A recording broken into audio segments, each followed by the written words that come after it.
Hey, this video might cause depersonalization or existential dread, so just a warning. Um, Beware, you know. Um, that's all. So, it's not hard to identify who we are in our mind from who we are. Maybe there is a risk of rain in confronting the difference as the distance that lurks in between the subject as the object and the shadow of its shape. By this I mean, does self fade away or is it an idea that's compromised and raped? The society reached for tainted individuality. It shall demolish you as a man with treacherous decapitation performed on the heart of your brain and further on. Ridiculing your powerlessness when you're blindfolded and told to look at the mirror. I have a radical belief that protest a self doesn't fade away. And I dare to light that same fire again, and may surpass the death of a man amongst others who contain the same persona of potential and capability to bend itself to will and fit in the cracks of human imperfection. Here is how you spell identity, and yes, it does indeed start with I.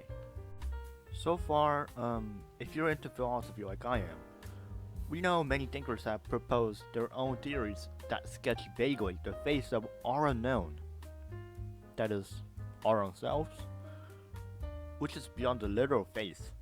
Um, this is just flesh, you know.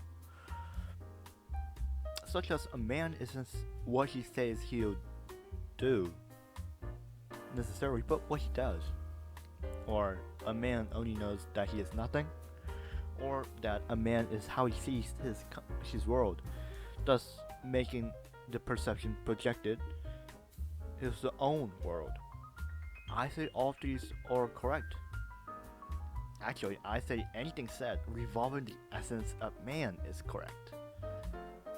Not because there are no rights and wrongs, but because there's only answers that are answers and nothing else.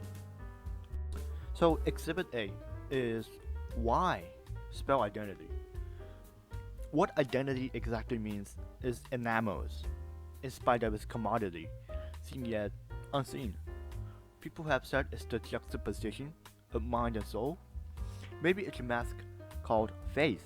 A human wears to hide the fact that he is still an animal, who is scared to live or die because of the brilliancy and idiocracy of being a human. Personally, the unconscious self is reflections through the lens of unequivocality. Emptiness is present in every moment. It's plain as a colorless pike staff, to be honest, and devoid of personality to tell you're you from your own kind, and unconfigured as if you didn't happen at all. In the entirety of your life, just some life born to die where death is the only summary of your entire life. It is who we are as human beings, every day based on instincts and living the moment. Human conscience and intellect is binded by barriers invented by survival, as the human race, slowly deteriorates, thus becomes a rat race. A self, that is a vocabulary I'm going to overuse. A self doesn't equate to any certain measurement of fullness. I'm not saying that it can't be measured, but if a portion of self is lost from the past self, the present self without it, within the within that lost portion, it is a new self. It becomes a new self, as if it never happened. Because a self cannot lose the identity of self in a way a mourn forgets himself, or questions himself when he knows himself as the answer. That just won't satisfy his hunger for his identity. Identity can't be measured because it's priceless beyond names and the fact that you're a human being. Identity is the value of all the values that sums up to define you are you in the purest equation. The true necessity is knowing oneself, because then you know how to know certainty of knowing anything. Spoilers, and it's that you really know nothing at all. And yes, this is what leads us to the next investigation. Exhibit B, where and when we must spell identity. A persona is a singular term, but like the ocean, it contains the heart of all the bodies of water in the anatomy of singularity, which is persona. You see multiple shades of emotions where none emulates the other, and they're all unique. The personalities aren't limited to one, and could be said for any personality, because they all divide from one, and so on and so on. Persona is the closest portrait of the soul, what they call soul, and your persona shows you your own reasons why your own statement that you can declare as your life before it's done, And persona is where we spell identity, or learn what you don't know, which is that you never know yourself.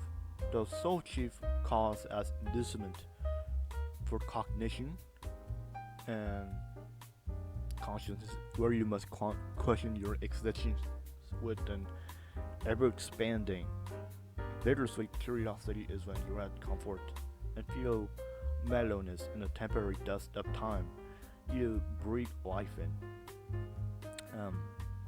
Reasons have reasons because they are reasons. Therefore, the reasons to be a reason must be multitudes of reasons which must ensue, or else it will be a fallacy in its own counter-argument, or it being false. And then we have Exhibit C. Who spells identity? Easily put, you as a cognitive conscience probably doesn't say who you really are as a person. Maybe because you have crippling insecurities, that too, but really because you don't know you either. Maybe it's your habit, it's your emotions, it's your way of thinking, it's your internet browser history, it's in the overthinking embedded in the MacGuffin of our lives. The thing about saying who you are is you don't say, you do it. In a way, that's how you show it, and in the end, that's what says a lot, and it does paint the best picture of who you are and how you're wired to perceive reality in your own way. Which again, there is no wrong or right, unless you're not me. I'm the only person that's right. So, about identity, it's something you probably won't figure out in a lifetime, even after this video. Unless you die right after I finish the video, but it doesn't mean that your identity is not there where you are standing, or maybe soon. Because the absence of acknowledgement in yourself doesn't determine whether you do exist or not. You do anyways. Maybe that's the saddest good news ever. To change the weather, I could say the normal good news, however, is this video is over now. Happy birthday and sleep tight.